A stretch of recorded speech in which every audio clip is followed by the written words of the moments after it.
Hello, everyone. I think we are live.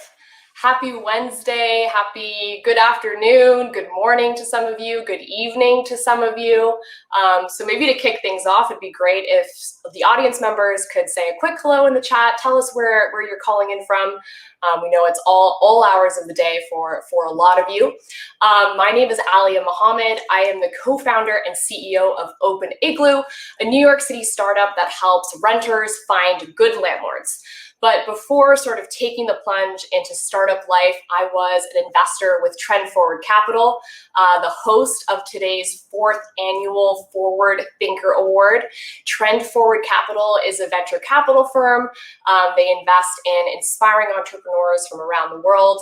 They've invested in automotive tech, in health tech, and fintech, among others. And this event is a really fantastic way to connect with founders who are innovating exciting technologies. Now, normally this event is hosted in person in Las Vegas at CES, but we've had to make some changes. And while we're disappointed that we're not in a room live with all of you, there have been some benefits to virtualizing this event. One of them being we've been able to open up applications to startups all over. So not just startups that were physically present in Las Vegas. So with that, I'm really proud not only of the quality of the founders and startups that are presenting today, but as well as the diversity. We have startups presenting everywhere from Oklahoma City to Grand Rapids. So I'm really excited to introduce those founders later. But before we get to the fun stuff, I want to break down the agenda, the pitch off rules. Every startup is going to have 3.5 minutes to pitch their company. So not an easy task. Followed by 5 minutes of Q&A with our esteemed judges. The judges are going to be evaluating the startups on a variety of factors, everything from product to business model to traction to their team. And they have the very difficult challenge of deliberating and choosing a winner of this year's Forward Thinker Award.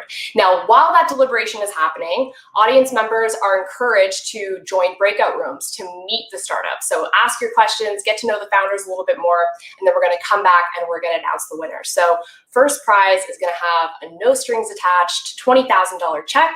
We have a runner-up prize as well that will get $10,000. But that is not all. Thanks to our incredible sponsors, Trend Micro, AWS, and HubSpot, all of the participating startups today are going to walk away with tens of thousands of dollars worth of product and software. So really special thanks to our sponsors who are making sure all of the startups are walking away today with a little extra support. So without further ado, I would like to introduce our panel of judges that are made up of both founders and investors, some of them both, calling in from all across the country to really share their knowledge and expertise with our presenters. So first up is Nancy Wang. Nancy is a global product and technical leader at AWS. She's also the CEO and founder of Advancing Women in Tech, which is an organization that supports over 16,000 members bridge the gender gap in technology. So we're really excited to have Nancy join us today. Next, we have Brandon Greer. Brandon leads HubSpot Ventures, which is the venture arm of the business. He invests in enterprise software companies across stages. So we're really excited to have his investment expertise on the panel. And last but not least, we have Razi Imam. Razi is a partner at Unlock Ventures, a venture capital firm focused on early stage technology companies. He brings years of experience working in management consulting and innovation and in VC. We're really excited to have him on the panel as well. What I thought we would do is go down the line, have each of the judges say a quick hello. And Nancy and Brandon are representatives of two of our sponsors of the event today. So maybe you can share a little bit about the startup programs within your respective companies. And lastly, I'd love for you to share a piece of advice or a lesson you've learned over your career that you think could be helpful to not only the startup presenters today, but some of the startups and founders that might be in the audience as well. So Nancy, let's kick things off with you.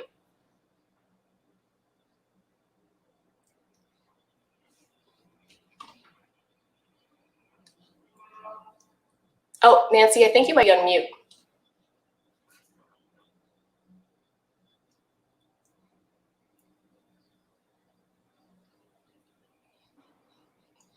We need a refresh from Nancy. Let's move on to Brandon while we figure her out.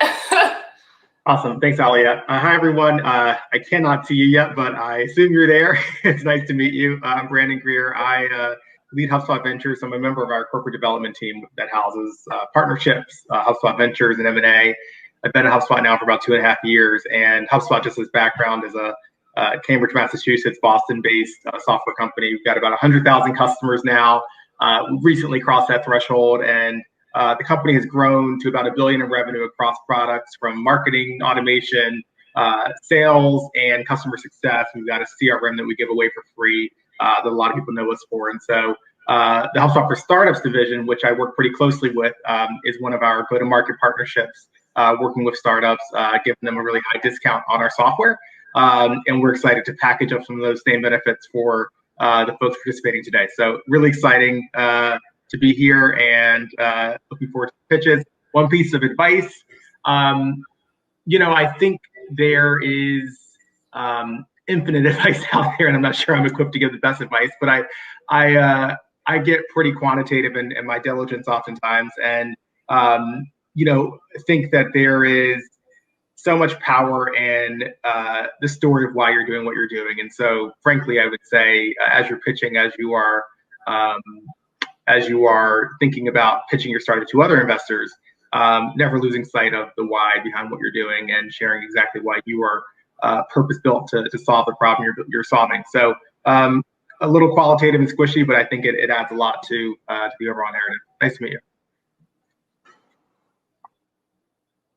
Razi, you want to go next? Awesome. Yeah, thanks, Brandon, and thanks, Alia.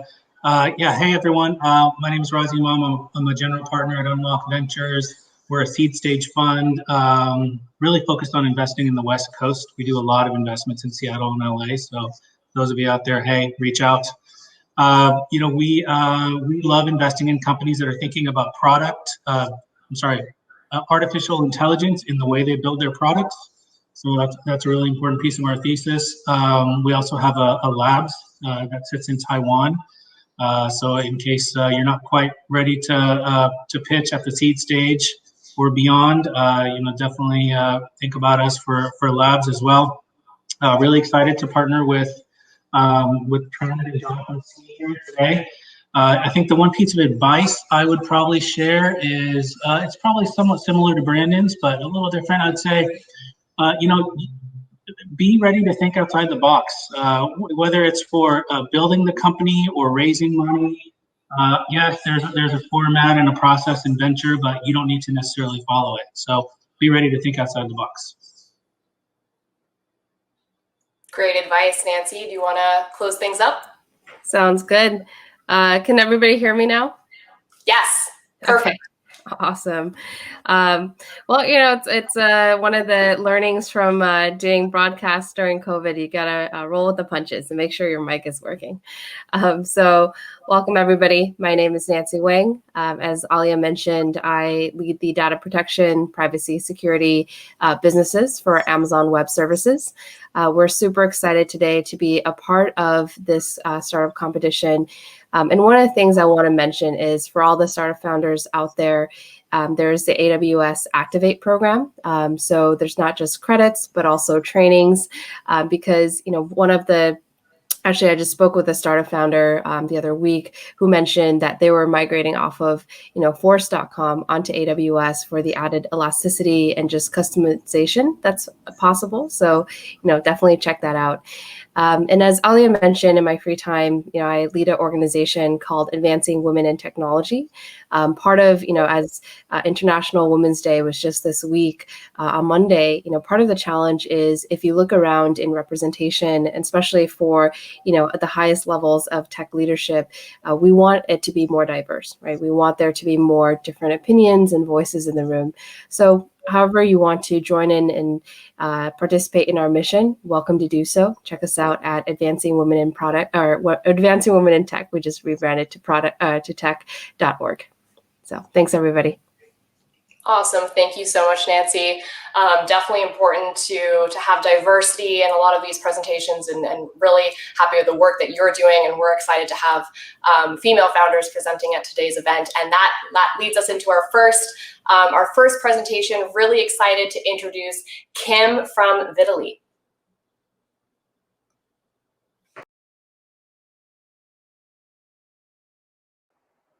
Have you ever seen a kid curled up, hyperventilating, truly believing they're about to die?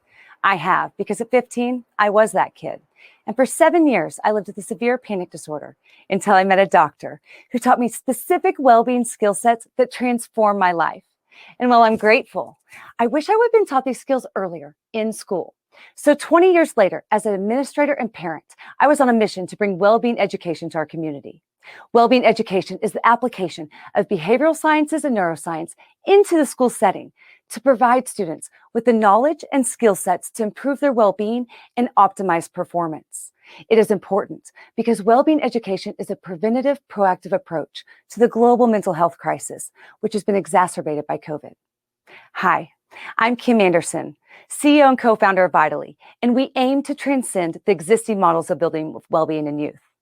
And so we are building a fun and engaging online game for students that empowers both teachers and parents as activators of self-directed student learning in well-being.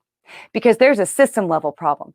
Teachers and parents haven't been taught well-being science content or trained in the delivery of well-being education. So no easy way exists to implement well-being education in schools or in the home. But our one product solution is easy to implement, enables equal access, and incentivizes students through play.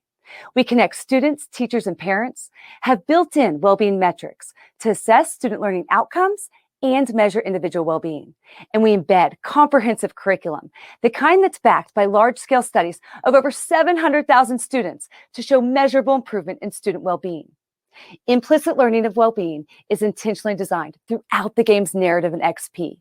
So as students acquire new light skills, they are literally leveling up with life skills. Our industry is fraught with fragmented solutions that often require multi-year implementations, extensive training, and expense. They are not scalable or sustainable solutions to serve the 750 million K-12 students and teachers globally with internet. And due to COVID, well-being education is finally in the spotlight. The SEL market was $1.2 billion in 2019. It's now growing at over 24% a year, predicted to be a $4 billion market by 2025. How are we going to make money? A SaaS model, B2B school plans, B2C home premium plans, and a freemium to premium pricing model because we believe in equal access for students and teachers. And we have a unique go-to-market strategy to partner with insurance companies for large distribution and sales channels into schools. Insurers care about well-being because there's a high cost to ill-being. We are the right team to solve this problem because we are mission-driven and we have experience in business and in developing and implementing well-being education in over 1,200 schools globally, coupled with successful startup experience in full-stack technologies. We have built our prototype, and the initial feedback is positive, and we will be systematically beta testing for iterations as we plan to pilot in the 2021 school year. At Vitally, we are bringing a scalable, sustainable approach to building well-being in youth. Thank you. Thank you to the judges, and thank you to Trend Forward for this amazing opportunity.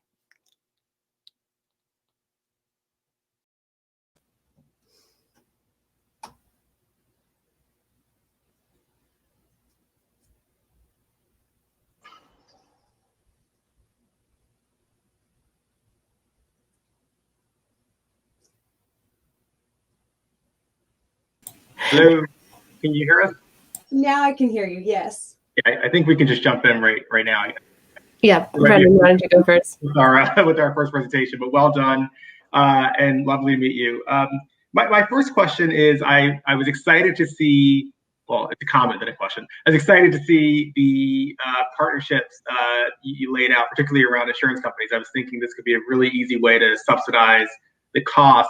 You know, as you think about the other important channels, you know, have you thought a lot about some of the education content creation, like happening at Cengage or some of the sort of textbook creators that do online stuff too?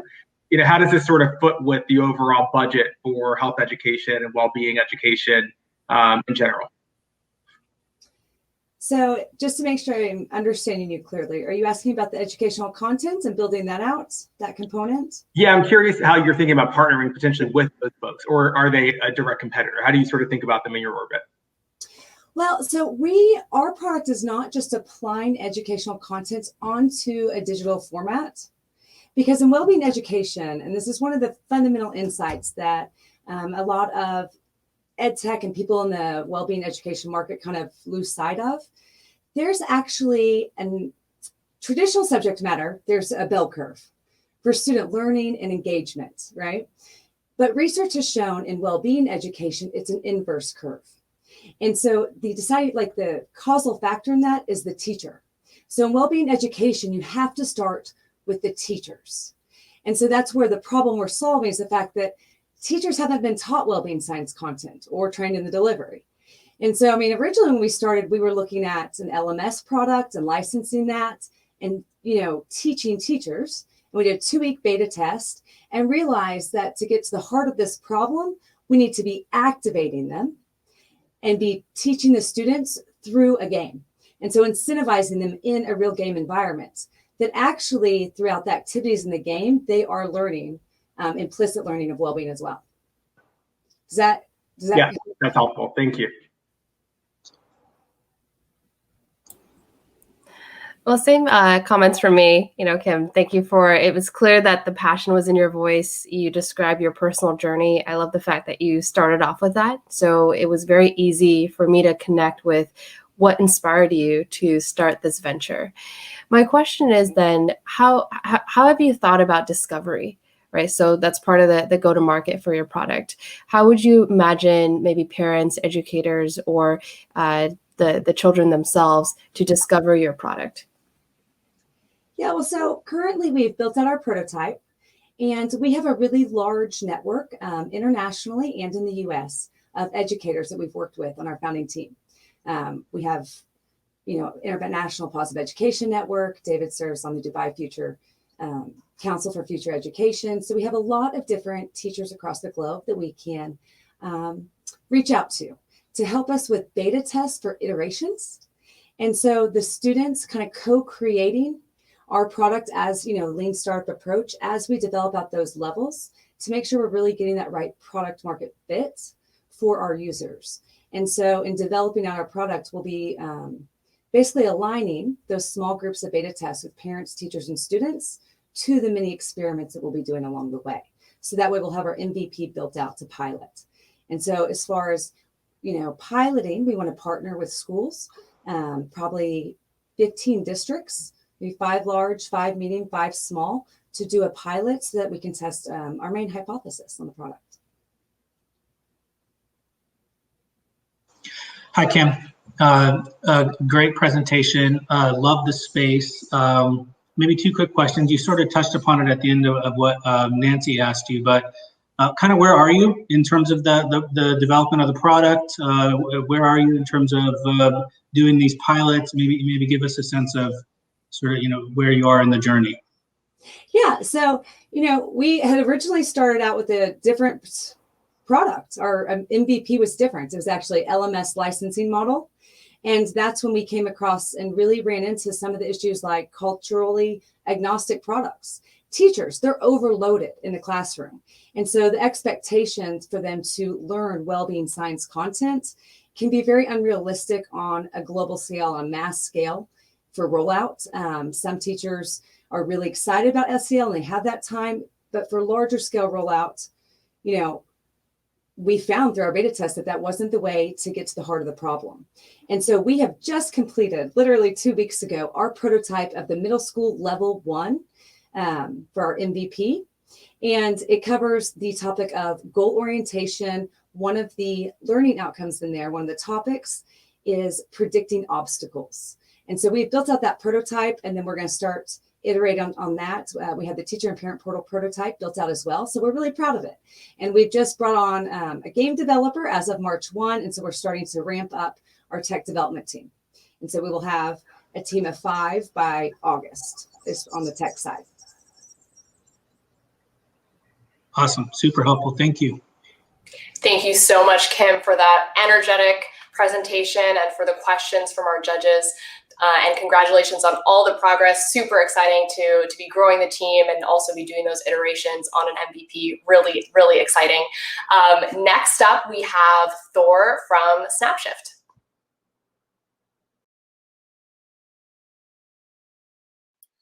I'm Thor, the founder and CEO of Snapshift.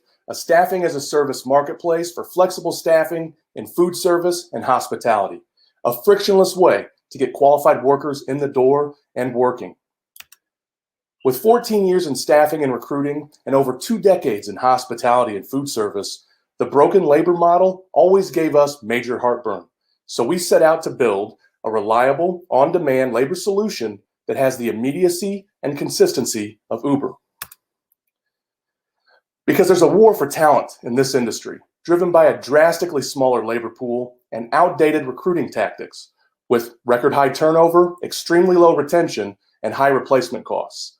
And though food service is quite nomadic, the reality is over 2/3 of these workers juggle multiple employers to make ends meet, and the majority are underbanked and don't have access to benefits. Supercharging the process and injecting accountability into the mix, SnapShift helps the businesses augment their staff and makes it easier for workers to make money leveraging their skills. Each worker is thoroughly vetted with background checks, references, and industry certifications. There's built-in location monitoring, time clock, and automatic payments. And behavioral protocols are in place to prevent bias and discrimination. And our COVID Safe program helps affirm that workers are healthy and symptom-free before they show up to work. And it helps them feel more comfortable working, knowing that a business is following protocol. So now businesses can truly staff on the fly, leading to a better customer experience, reducing costs, and generating real peace of mind. But that's just part of the story. SnapShift is a worker-driven system, no longer beholden to rigid schedules and the ups and downs of a given business. Workers have the flexibility to work when, where, and how, knowing that we have their backs. Plus, they're getting paid near instantly, earning over 50% more than the industry average, and access to benefits like banking and healthcare. And our model is transparent for all parties. We charge the businesses a monthly fee, and they pay us a booking fee on work shifts. We're targeting a substantial opportunity in food service and hospitality while displacing third-party temp staffing, which has proven to be unreliable and low quality. SnapShift innovates and differentiates in a number of key ways. We have a higher caliber worker pool that can plug and play into different roles. We have higher platform performance driven by quality, consistency, and reliability. And SnapShift has the leading fulfillment rate at over 97%. That's 3 times the staffing industry average. And though our customer base was essentially frozen in place for a large portion of 2020, as we enter a vaccinated world, our target market will rise from the ashes in a major way, bolstered by a growing reliance on technology. Because the old way of staffing is dead, and simply put, SnapShift will put the final nail in that coffin. SnapShift has a chance to join other on-demand services in creating a new level of accountability and connectivity within our communities, offering flexible income generation and leveling the playing field for businesses not named Kroger or Amazon. As a Midwest-based, female-founded startup, we are champions of the gig economy and for using SnapShift to create positive socioeconomic outcomes for the businesses, the workers, and the community at large. Thanks.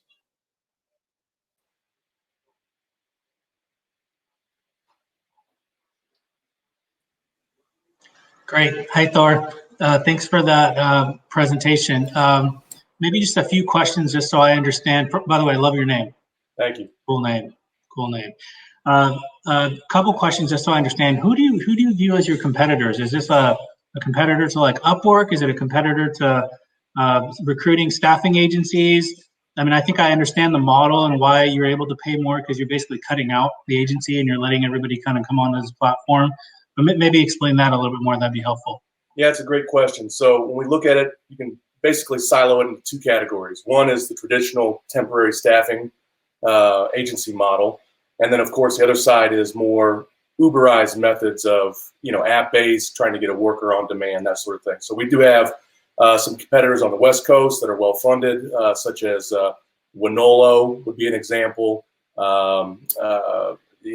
Paired is another one that focuses on this industry. But really, what we look at is really our eye on the prize is going after the temp agencies. And for that, we look at ultimately our ideal customer profile, right? Are people that are already using those third-party agency, the model. And we know that we could do the Pepsi challenge, basically come in and show them how our platform performs against what they're used to. One caveat to what you asked, so we don't actually set the rates. We let the businesses decide what they want to pay for a given shift. And in doing so, they're accountable for the quality of who's interested, right? What type of worker are you going to attract? And we don't take a percentage, as I mentioned. We take a flat fee from the business. So it ends up being really cost effective or cost neutral when you compare us to a third-party temporary staffing agency. And the workers get paid more, as I mentioned. Got it. I've got more questions, but Brandon, maybe I'll let you jump in before I don't want to dominate the whole time here. So Sure. Great to meet you, Thor, and well done. I'm going to ask kind of the basic marketplace question, but I'm curious to know your answer, but also for the audience, it can be helpful. How do you prevent disintermediation? How do you prevent people getting matched once and deciding to go straight to the client right after and just kind of shortcutting? That's a great question. And so we do it a number of ways. One, the workers are getting paid more per hour, right? And that's excluding tips. So it behooves them, or it makes sense to them, that if we're already juggling multiple, job opportunities, I'm going to stick with SnapShift because they pay me well. And so we've got examples right now where some of our highest use case customers continually have built out kind of a preferred pool within our marketplace. So you've got 30 or 40 workers that really become their go-to solution. And the workers have elected not to become their employees. They enjoy the flexibility and, again, the higher pay rate and whatnot. Now, if it's a match made in heaven, it's part of our terms. You can go ahead and hire them. And we look at it from a sliding scale based on how much an individual worker has worked for a given location or a given business. And that dictates how much, what would be the fee, the placement fee in that regard. And it can get down to zero. So after a set number of shifts, effectively, we'll say, go ahead and hire them. And we want to be friends to this industry. Again, it's overlooked across the board. And if we can make that match, great. But, historically, you're looking at 2 months employment average in this business. And so you're always going to have this churn. And to kind of add, I probably should have prefaced with this, it's a try before you buy system. Resumes do nothing for this industry. So let's get somebody in that's been pre-vetted, has a clean background, has some skills, and let's see if they fit. So that's kind of how we move them along the conveyor belt there. Got it. Thank you. And in that process, Thor, how do you handle risk, right? So some of the employees need to be bonded or insurance, right? So do you currently provide these benefits, or is it assumed that they're all 1099 contractors? Right now, they're all 1099 contractors, and I know that that's going to continue to be a hot issue in the political spectrum, especially whatever California does next, right? But they are 1099 contractors. We do offer workers' comp. Well, it's automatic workers' comp, and we have liability insurance in place. So these workers don't have to go out and secure their own coverage. They can plug and play right into our system as long as they meet our screening process. And by the way, I will throw out the knock on Amazon wasn't really a knock on AWS. We're a customer. All good. There's separation of church and state in this pitch competition. All good. Well, we want to make sure Razi gets his second question. Razi? Yeah, one last question for you, Thor. You mentioned you've got competition on both coasts. Outside of, we'll just say, paying the employees more, what other sort of inherent advantages or competitive advantages do you feel like you have with SnapShift? Yeah, I think it starts with our mission to be, to have the workers back, right? To be a friend to the worker. And I think that over time, that becomes a trust factor that is hard to beat. But when we look at the competitors out there, it's about being transparent, right? So the biggest knock on Uber and those that take a percentage is no one really knows. I'm paying X. What's the worker really getting? What are the back end charges? It's very clear on our platform, and we're going to continue to do that. But we're also hyper-focused on this industry, for better or worse, right? COVID shackled this industry coast to coast, and it was painful to watch, right? But I think being hyper focused in the long run will be a beautiful thing, and also being worker driven. We don't allow businesses to pick and choose. This goes back to the whole part of the bias and this anti-bias and discrimination protocol that we have, is that the workers are selecting the jobs that they want. And if you decide to turn down a worker, it goes through our terms, our community guidelines. But if it looks like it's not for cause, it's due to something nefarious, you're paying the worker. It's automatic. They're going to get paid for that bigotry, and you're no longer on the platform. So we're trying to really showcase, and we've done this before. We've actually booted businesses from the platform for doing that. And I think that's one of the differentiators, is that we will stand with the workers first and make them the priority. Plus, our fulfillment rate, it kicks butt, to be frank. I mean, even these digital competitors are hovering in the, let's say they hit the 70, 75% range, which is still great. But for us to be near perfect, it goes back to how we're treating the workers. They're feeling, the accountability that we're holding the businesses to, as well as the workers. And that's why we're able to, almost all but guarantee that if you need somebody, they'll be there, if that makes sense. Yep, thank you. Awesome presentation, Thor. Love your focus on transparency on the worker. I think a lot of users and customers are demanding that from other companies. So it's great that you have that focus.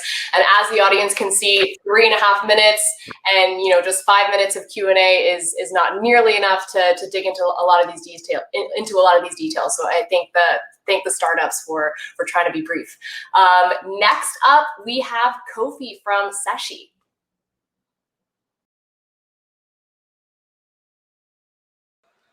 Hi, my name is Kofi, and I'm the co-founder of Seshi. My co-founder and I have been working on startups for the past 10 years. I have a background in product and biz dev, and Will has a background in marketing and community. Our CTO, Alex, has been coding since he's 12, and he has experience working with web and iOS apps.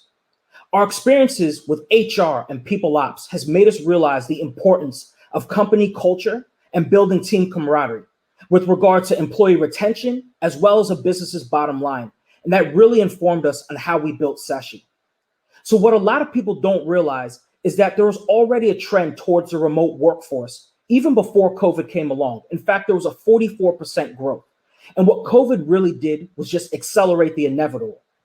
And all of the data suggests that we're headed towards more hybrid workforces, meaning companies are going to downsize their offices and have their employees work from home, but also on a limited basis in the office. But the problem is, how do you build camaraderie, engagement, and connection amongst your employees when everyone is distributed? It takes a lot more effort, and you have to be more intentional. This is why we started Seshi. Seshi is a marketplace for companies and organizations to book fun virtual team building activities, virtual cooking, virtual trivia, virtual fitness, or even virtual DEI experts to give these types of sessions to your organization. We make it easy for you to search our marketplace, message vendors, check out their profiles, and book an activity for your team. Since launching in the beginning of November, end of October, we've done a little over $60,000 in booked revenue with customers including Twitter, Salesforce, Nike, Comcast, Pfizer, and much more. And over 15% of our customers have already done a repeat booking. And our customers love us. So we have a 25% take rate on our marketplace. And on average, our Seshi is about $1,400. And they range anywhere from $1,000 to $4,000, really depending on the size of your team. We have all different types of categories, and we're super proud of our ability to help small business entrepreneurs make thousands of dollars conducting virtual activities for organizations, empowering this passion economy. We have a bunch of go-to market strategies, but what we're super excited about is our corporate outbound sales strategy, where we believe we can target different enterprises and have many different teams within them booking activities, and then eventually building a corporate relationship with that enterprise. Comcast is a good example of this. We already have a dozen teams within them that have booked an activity with us, and we believe we're close to building a long-term corporate relationship with them. The market size is huge. We're talking about a $60 billion industry. Office managers, people ops, HR, executive assistants, people who understand the value of building camaraderie and establishing company culture. Now the money that was spent on office snacks, drinks, amenities, supplies are now going to pour into this virtual workforce to help power this new age hybrid workforce that we're in. And we want to be at the forefront of this.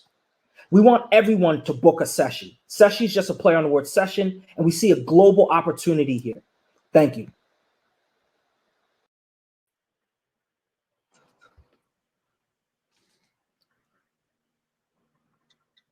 I love it.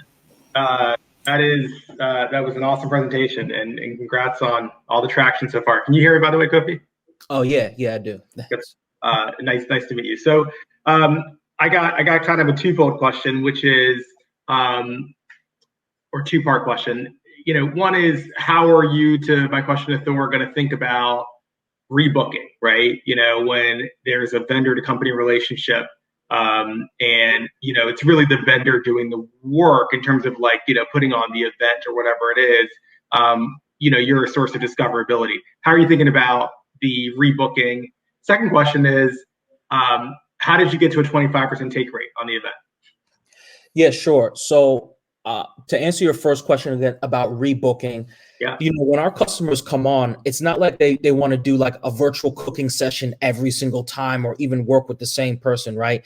Typically, a lot of them want to do something either quarterly, bi-monthly, or monthly, and they want something different that keeps their employees engaged and connected. So funny enough, through our platform, we have a survey that they send to their employees. They fill it out, and then our platform will automatically suggest virtual activities for them. So in terms of rebooking, like, they're not going to usually book the same types of activities. They're looking for a diverse amount of experiences. And then the 25% take rate. So we take 20% from the vendor, and then we charge a 5% service fee to the customer, which, by the way, the customer doesn't know that. It's just baked into the cost of the final thing. So it's really 20% from the vendor and then 5% to the customer. And this is since we launched, which has now been a few months since November of 2020, end of October 2020. So Got it. Yeah, that makes sense. And I think obviously, just as you talk through it, right, the idea of rebooking the same exact thing for the same team makes a little sense. So congrats. Really interesting presentation. Thank you. Yeah, I was actually playing with your website as your pitch video was going on. So I was just kind of actually browsing through your experiences myself. Mm-hmm. I'm curious with talk of, some companies returning to work, like, for example, here in Seattle, right? Facebook was saying that about 10% of its workforce is going back into the office. Have you thought about making the crossover to physical events?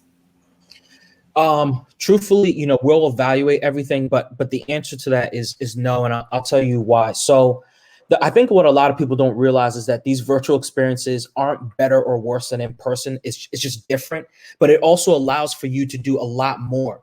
Like when you have your team members doing virtual cooking or margarita classes, which we've had booked by customers, it's a lot easier to do it from the comfort of your home, or even conducting like trivia or Jeopardy or things like that, and having your workforce that's distributed all over. So, what we're betting on and what we see is, a hybrid workforce, distributed workforces. And one thing I want to say is I want to make clear, we're not replacing in-person connections. I just think for a lot of companies, it's actually easier to build that camaraderie when you do virtual experiences. So you might go out for drinks or go out for food or other things, but it's more cost effective and just actually easier to do when you conduct these virtual experiences. And you have the ability, because you're not limited to your geographic, location, you have the ability to have so much more with the virtual activity. So that's our primary focus. And like I kind of started off the presentation, even before COVID, there was such an acceleration towards remote workforces that we're pretty, we're pretty excited about the market size of that. Great. Hey, Kofi, I'm a big fan of platform businesses and marketplaces. On the consulting side, we work with like eBay and Facebook and Chegg and a lot of those kind of companies. So I love what you're doing. You mentioned you have about $60,000 in revenue. How many customers is that roughly? If you had to just sort of take a guess. So it's about 57 unique teams that have booked. And I say that to say, like, we've had multiple teams within Twitter book. We've had multiple teams within Comcast book. We've had multiple teams within Microsoft book. But in terms of the unique teams, it's been about 57 that we've had. And by the way, all of our customers have come literally from us doing social media outreach, referrals, organic. We're just starting to now get into building out some of our paid ad strategy and other strategies that I think can help us kind of scale a lot more quickly. And we finished Techstars in September, and then since then we've just kind of been focused on revenue and growing the business. So yeah. Yeah, my other question is, these assuming you get the right number of, I'll call, customers and organizations on the platform, right? It becomes a marketing thing. You can spend a lot of time and money on marketing to get, to really sort of accelerate this. Mm-hmm. Have you thought about a strategy specifically for marketing? Is this a lot of search? Are you spending a lot more on search? Well, where are you investing your dollars here? Yeah, so early on, I would say we've started to do some paid ads because actually there's been like a 1,500% increase in search for virtual activities, which is exciting. But kind of like I mentioned with our go-to-market strategy, we've had a dozen teams within Comcast book, right? How did that happen? We had a few teams book, they loved it, and they started sharing it with other people. And I think that's how we can scale a lot more quickly in terms of marketing. Like Twitter, now we've had a few teams within them book. I think there's opportunities for this to kind of grow organically within organizations and doing some cross marketing within departments. And then, like I mentioned, eventually getting like a corporate relationship. Like I think Comcast, for example, could be 1,000 customers within them just alone. They have hundreds of thousands of employees, thousands of departments. So yeah, we're looking at paid search. We're looking at kind of scaling within organizations, SEO, content as well. That's another piece that we're looking at. And then kind of enterprise sales. So yeah, it's very early with the paid ads, so I don't want to speak too soon, but we have an idea of how much we want to spend to acquire a customer and to even get signups and things of that nature. And our average session right now is about $1,400. That's what people are paying. So yeah, we're pretty excited about the margins. Sorry, I know Brandon, you have a question. Yeah, it's more of a comment. I mean, I'm sort of ruminating on everything here. I think honestly, there's a subscription opportunity you have, to be honest. I think, if you think about the people ops team that doesn't want to have to sort of think about rebooking every single quarter, right? There's a lot that you could do there. So lot of latitude, my friend, and good luck. Thank you. This might be too soon, but we do have some subscription customers, actually, funny enough, that we're testing right now. But I didn't want to get into it too early, but yeah.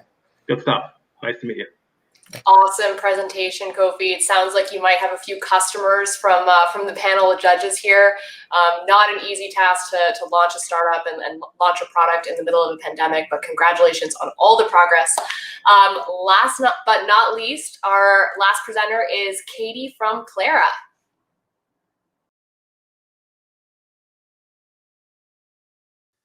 Hi, I'm Katie, founder and CEO of Clara. What would a digital human value library look like? And why don't we have one already? At Clara, this is what we're building, and if we succeed, everyone matters. Half of the American workforce is without a college degree. This means they don't have a resume and they're not on the current job sites, resulting in unemployment and underemployment. What's going to happen as we share more work with machines and new jobs emerge? We leave half of our brain trust behind, digitally invisible, on universal basic income. Hiring is antiquated, slow, and imprecise for everyone, but the problem is most pronounced at the middle skilled band of the economy.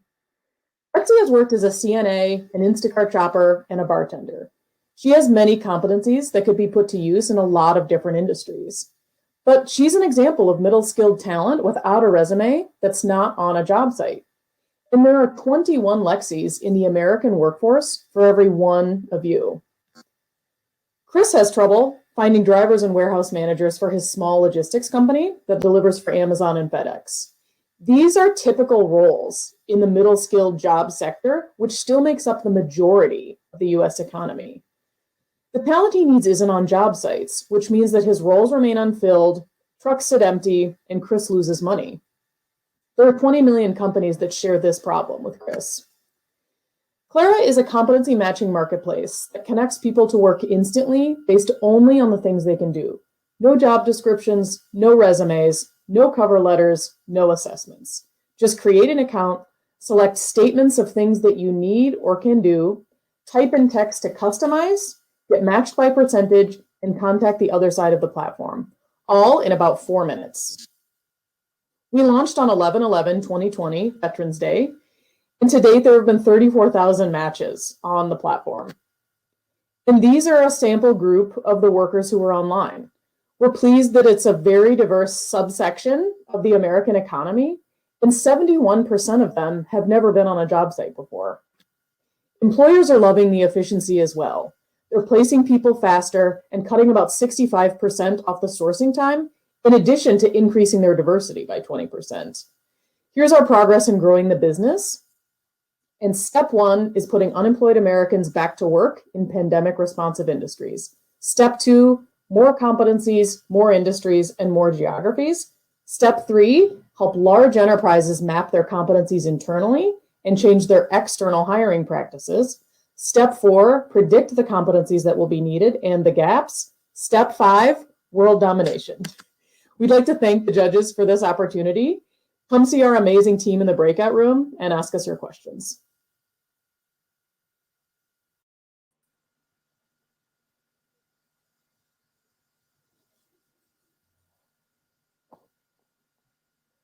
Awesome. Nice to meet you, Katie, and wonderful presentation.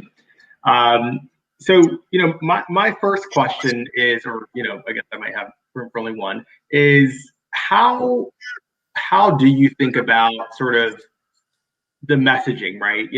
I'm guessing that this is for people who typically aren't a great fit on the standard job site, but, how are you reaching a lot of these people? I mean, it might stand to reason that if they're not looking for job sites or not online, sort of able to receive one of these messaging ads or whatever it might be. How do you actually reach this population?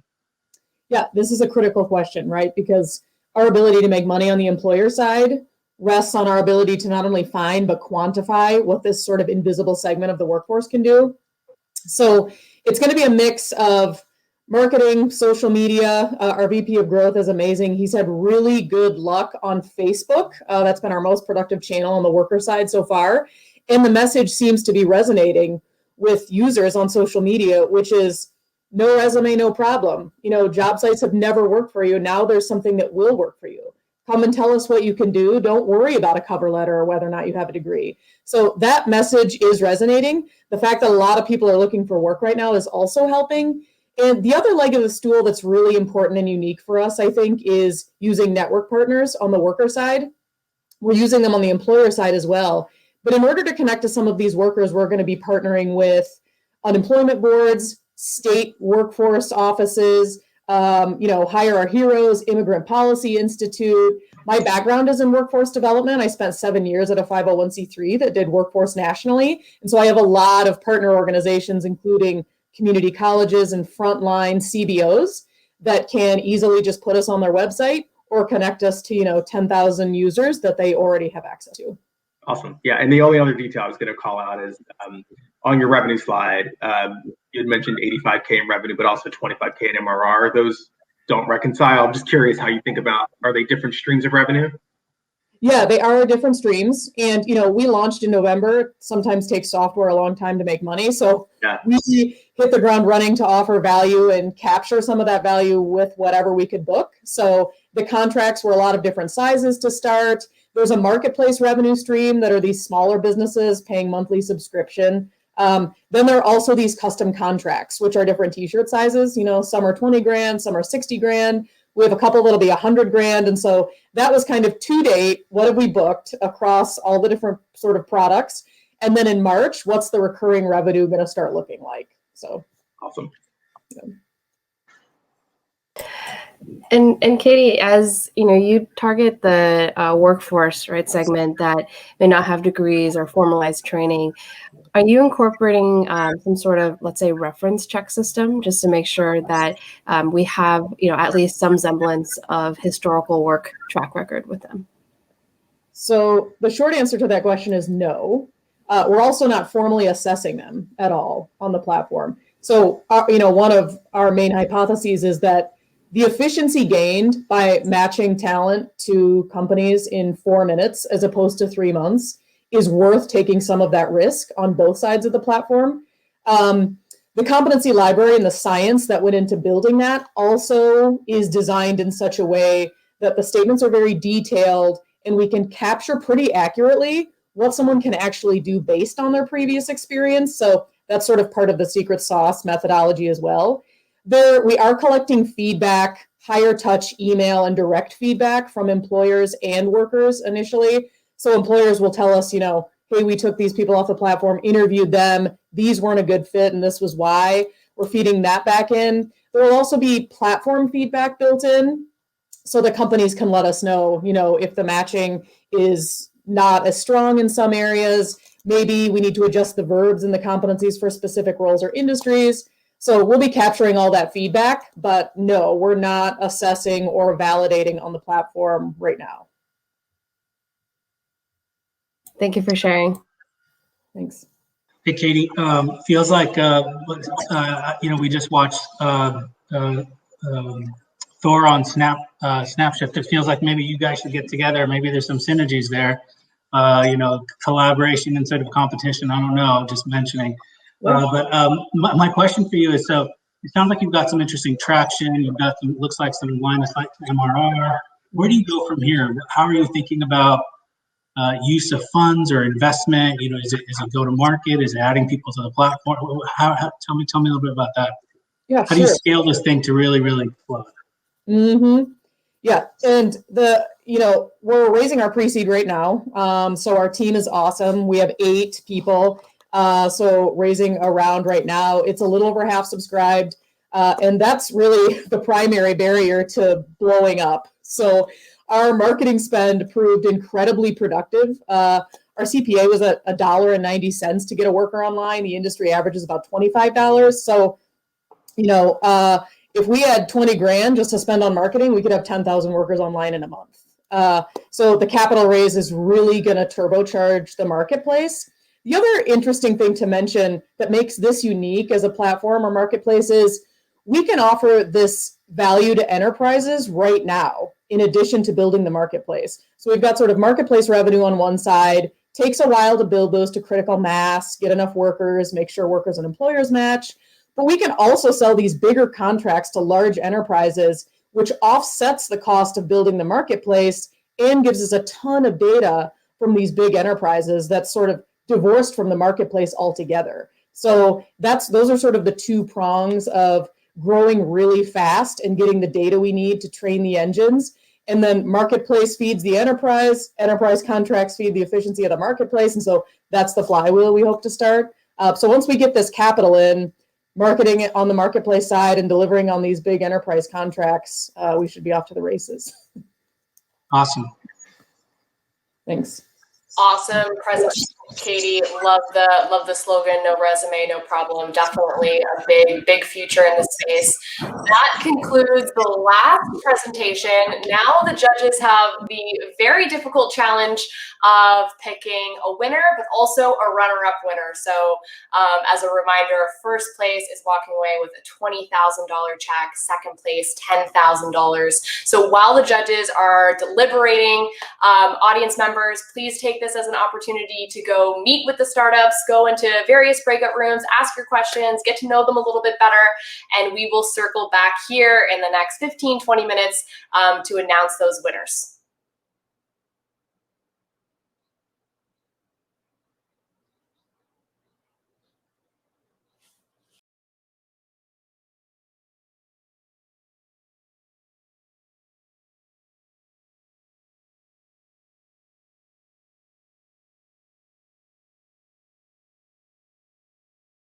And I was on mute there. Hello, everyone. We are back. I hope all of the audience members enjoyed getting to meet the startups in those breakout rooms. The judges had the very difficult task of discussing and deliberating on who they were going to choose to be the winners of the Forward Thinker Award, the 4th annual. It was a really difficult decision, and I just want to say a really special thank you to all of the startups, all of the founders that presented here today. I know how difficult it is to open up your baby to a lot of people in just 3.5 minutes is no easy task. So really thank you to the startups for sharing your companies, but also sharing your personal journeys. And then, of course, a special thanks to our sponsors and to our judges for helping us make this decision. So without further ado, I want to announce the second runner-up, who is going to walk away today with a no strings attached $10,000 check. And the winner of that runner-up check is Katie from Clara. Congratulations, Katie. Nice. Awesome job. Thank you. Thanks, Trend Forward and the judges for the credits and this cash. It's lifeblood for me and my amazing team. So thank you. Awesome. And I have the pleasure of announcing the first place winner of the 4th annual Forward Thinker Award. The judges were super impressed with this founder's vision, with their progress, with the potential of this company to really scale. And the winner of this first place prize is Kofi from Seshi. Oh, you're on mute there, Kofi. Oh, Here you are. no, thank you so much. I really appreciate it. We've been working really hard since we launched, and like I mentioned, we want Book a Seshi to be like a common term that teams use when they're thinking about getting their team members together. So this will be really helpful for us, and we're really excited to kind of show the growth and continue forward. So thank you.